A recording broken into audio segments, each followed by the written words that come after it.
It's well past midnight as Imran Khan sits in his hotel room, planning for the final of the Australasia Cup, when suddenly the phone rings.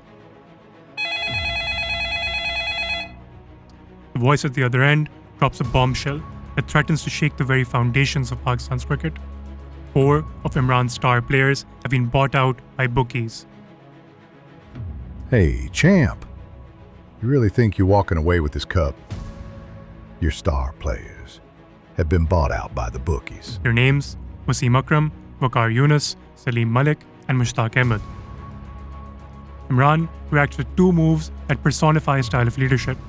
First, he lands up his players and tells them that anyone who he suspects of purposefully not performing will find themselves in prison.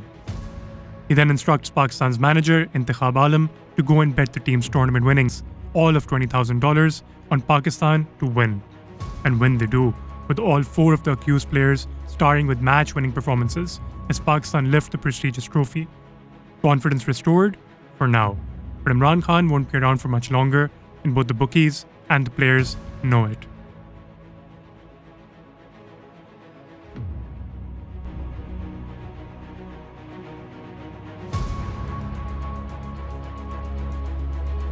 Pakistan cricket's most glorious night ends with Imran Khan lifting the World Cup to complete his fairy tale ending. Little does he know that as the curtain draws on the age of Khan, with it is ending Pakistan cricket's greatest era. What will follow is a decade of infighting, player politics, and corruption that will end up tainting the most talented generation of Pakistani cricketers forever. At the time though, Imran Khan is leaving behind a core of players who are more than capable of carrying on his legacy. None more so than Wasim Akram. Man of the match in the '92 World Cup final, Wasim by this time has already been playing for Pakistan for 8 years and is widely seen as Imran's successor.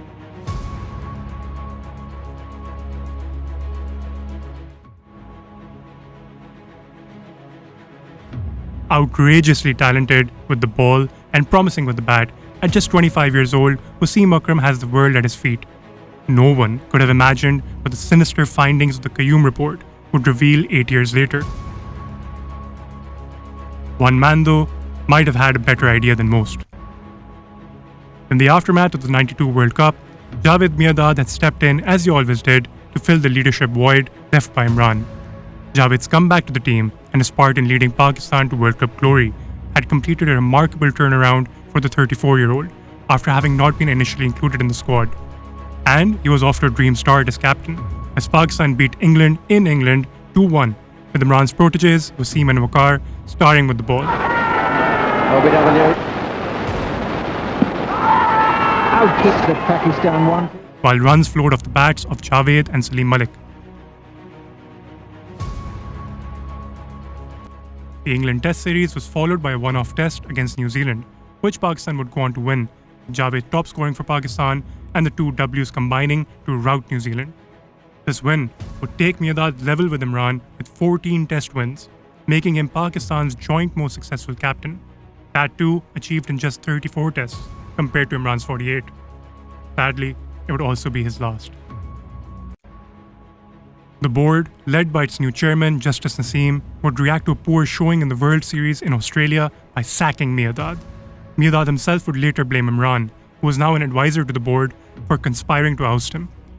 He would be replaced as captain by Wasim Akram, setting off a chain of events that would come to haunt Pakistan cricket forever. Miandad, in his final meeting with the PCB chairman, would utter the fateful words, "Today, you have destroyed Pakistan cricket." Miandad knew that Wasim was not ready for leadership, and a young captain in a young team could only mean one thing: chaos. Subsequent events would sadly prove him right. In fact, Miandad's prophecy would start taking shape less than 2 months into Wasim's captaincy. On the tour of the West Indies in April 1993, Wasim, along with vice-captain Waqar, Younis, Mushtaq Ahmed and Aqib Javed, would be arrested on a beach in Grenada for possession of marijuana. 2 English females would also be arrested with them. It would be left to Miandad to use his connections in the West Indies to bail them out, but the damage was already done. A young Wasim's immaturity had been revealed, and results would not help him, as in the Test series, he could only average 8 with the bat and 40 with the ball, as Pakistan lost 2-0. Only Waqar, Younis managed to emerge from the tour with some credit, finishing with 19 wickets, while the rest of the team combined managed just 23. Unfortunately for Wasim, his vice-captain's success would not bode well for his own fortunes.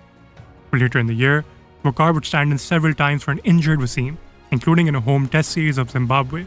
He would continue his good form, taking 27 wickets in a series that ended up being much closer than expected. A very confident shot for LBW and he's gone. It also featured the last of the legendary Miandad's 124 tests. खूबसूरत shot Javed Miandad का. And with him would go the last remaining semblance of stability in the team. For just as how they had removed Miandad in a player revolt earlier in the year, now 10 senior players led by Waqar demanded Wasim's removal as captain, blaming his domineering attitude. They succeeded, although Waqar's offer of taking up the captaincy was ignored by the selectors, who themselves had been freshly installed after a coup against the previous chairman, Justice Naseem. Instead, they would select a man who would seal the fate of Pakistan cricket and sell it to the highest bidder.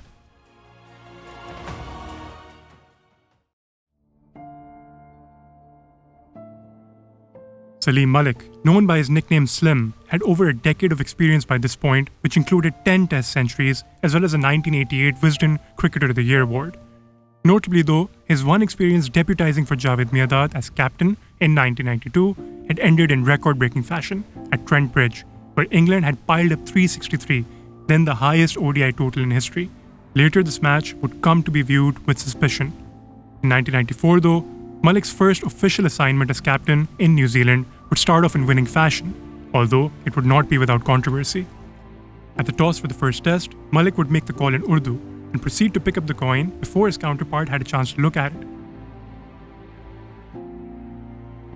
Nevertheless, he would lead the side to a 2-1 Test series win that would see Wasim and Waqar wreak havoc despite not being on speaking terms. In fact, Malik is credited with using their rivalry to his advantage to fire them up, a tactic which would see Wasim end with 25 wickets and Waqar with 18.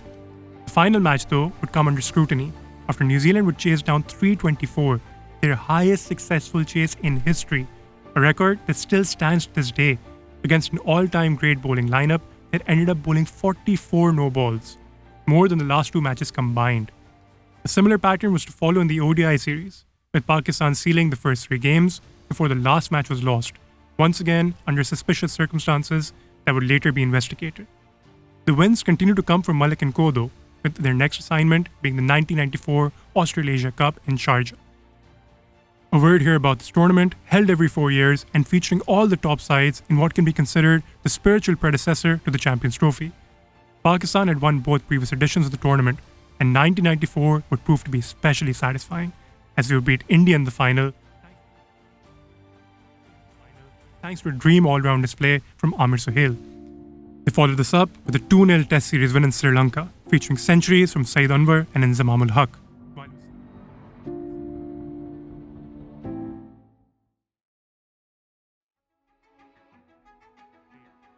Australia were visiting Pakistan after 6 years, and the first match at Karachi saw the visitors pile up 337, featuring 50s from Michael Bevan, Steve Waugh, and wicketkeeper Ian Healy, with Wasim, Waqar, and Mushtaq picking up 3 wickets each. Pakistan's reply was led by Saeed Anwar's 85. However, they could only manage 256, and although Wasim and Waqar would share 9 wickets in the third innings, David Boone's unbeaten century meant Pakistan were left needing 314 runs to win. In reply, Amir Sohail would contribute an attacking 34 of just 44 balls before he was run out. But Saeed Anwar would once again show his class with 77, which also featured an important partnership with Salim Malik, who contributed 48. Once they were dismissed, Pakistan would lose a flurry of wickets to find themselves at 184 for 7, still needing 130 more to win. Here would begin one of the great rearguard actions, as Inzamam ul Haq and wicketkeeper Rashid Latif would combine to put on 52. But 56 were still left when Inzamam would be joined at the crease by last man Mushtaq Ahmed. Shane Warne had already picked up 8 wickets in the match, but the pair kept him at bay till there were just 2 runs left. In a rush of blood, Inzamam would charge down the crease and miss the ball completely, but luckily for him and for Pakistan, so too would Ian Healy, as Pakistan celebrated their highest ever chase, won by the barest of margins.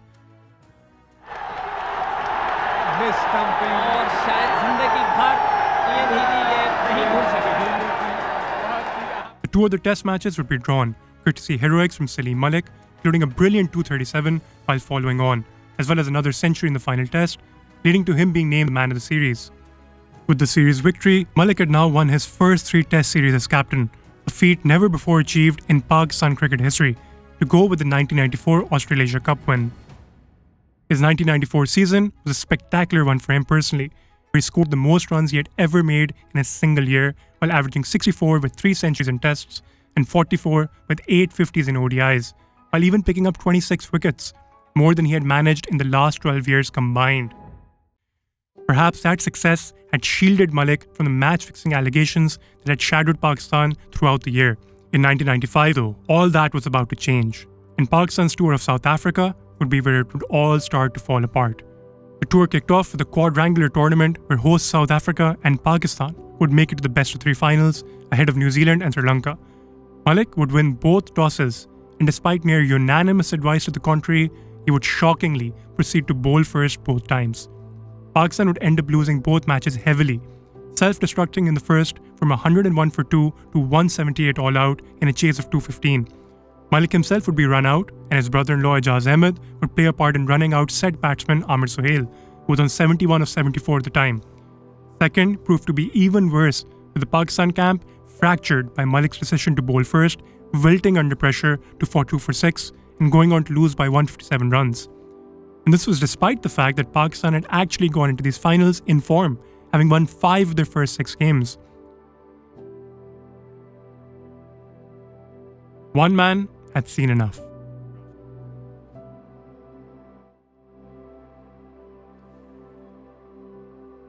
Rashid Latif, the vice-captain, had gone to bed before the second final with an agreement that the team would be playing with a pacer and batting first if they won the toss.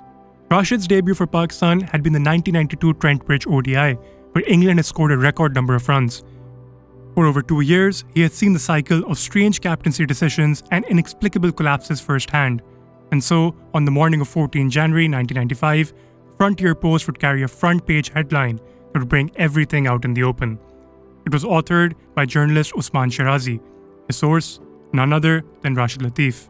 It painted a grim picture of a dressing room in shambles, with morale completely destroyed, players suspecting each other of fixing, and the Holy Quran being brought out, upon which players were being asked to swear before taking the field. This was a setting for the one-off test, which Pakistan would go on to lose heavily by 324 runs, their heaviest margin ever for a defeat. Final nail in the coffin would come in the following month when Pakistan visited Zimbabwe. Following more controversy at the toss, with the match referee refusing to accept Salim's claim of winning it, Zimbabwe would win the retaken toss and elect to bat. The newest test side would then go on to get their first win in some style, defeating a demotivated Pakistan by an innings and 64 runs. A disgusted Rashid Latif and batsman Basit Ali would proceed to walk out on the tour, announcing their retirements. And even though Pakistan would manage to win the next 2 tests to win the series, Malik himself was completely out of form. This then was a setting in which the second bombshell would drop, one from which there would be no coming back for both Malik and for Pakistan cricket. Just before the third test match in Zimbabwe, word reached the Pakistan camp that the Sydney Morning Herald had published an article claiming that 2 Australian players, Shane Warne and Tim May, had been offered bribes by a prominent Pakistan player to underperform in the Karachi test. Yes, the same Karachi test where Pakistan had pulled off a dramatic 1-wicket victory 5 months earlier. A few days later, the name of the Pakistani player was revealed. It was, of course, none other than Salim Malik. He was alleged to have invited Warne to his hotel room, where he had offered him $200,000 to bowl badly, and was also accused of making another offer to Mark Waugh at a presidential reception. He tried to offer us money to throw a game, and we did the right thing. We went to Mark Taylor, captain, Bob Simpson, the coach, the match referee, did all the right channels. The revelations sent the cricketing world into a meltdown. This was, of course, a world where the ugly face of match fixing had not yet truly been exposed. Hansi Cronje and Mohammad Azharuddin were still considered role models, and no one knew just how widespread the corruption truly was. The PCB, of course, had to take action. They reacted by suspending Salim Malik and sacking Intikhab Alam as manager. Malik, though, was not going down without a fight. He would manage to successfully protest his innocence and gain media support. The fact the Australian players refused to come to Pakistan to testify against Malik also helped his case, and eventually the charges would be dismissed for lack of evidence. Meanwhile, on the cricketing front, chaos reigned supreme. Ramiz Raja would be appointed captain for a home test series against Sri Lanka and would be sacked after Pakistan lost 2-1 despite winning the first test by an innings. The team in free fall and an upcoming tour to Australia, the board, in a moment of panic, would choose familiarity, taking the fateful decision to reappoint Wasim Akram as captain. And the spirit of reconciliation would be taken one step further. Intikhab Alam restored as manager, Rashid Latif and Basit Ali recalled to the side, and most shockingly, Salim Malik welcomed back to the team. Allegations aside, he was considered to be one of the finest players of spin at the time, and one of the first batsmen who had been able to dominate Shane Warne. It wouldn't pay off though, as Warne would pick up 11 wickets in the first test at Brisbane, including Salim for a duck, to condemn Pakistan to an innings defeat. Well bowled, flipper again. There's no point in playing outside the line, just thrusting your pad at the ball. But Shane Warne has now picked up his 4th wicket of the innings, 11 for the match. Australia. And even though the second test at Hobart would see Mushtaq Ahmed pick up 9 wickets, Pakistan would still go on to lose by 155 runs. But at Sydney, the venue where Imran Khan sparked a revolution in Pakistan cricket back in 1977, his protege Wasim Akram would captain Pakistan to a famous victory, thanks to a gritty century from Ijaz Ahmed and 9 more wickets from Mushtaq. Wasim himself would pick up 6 wickets, and even the under-fire Salim Malik would contribute an important 45 in the second innings. Unlike in 77 though, this win wasn't a sign of better times ahead. Rather, it would only serve as a tragic reminder of what could have been. Because for Pakistan cricket, things were about to get much, much worse. If you like this video, let us know in the comments and subscribe to our channel for part 2. And as always, we'll see you next time with more cricket tapes.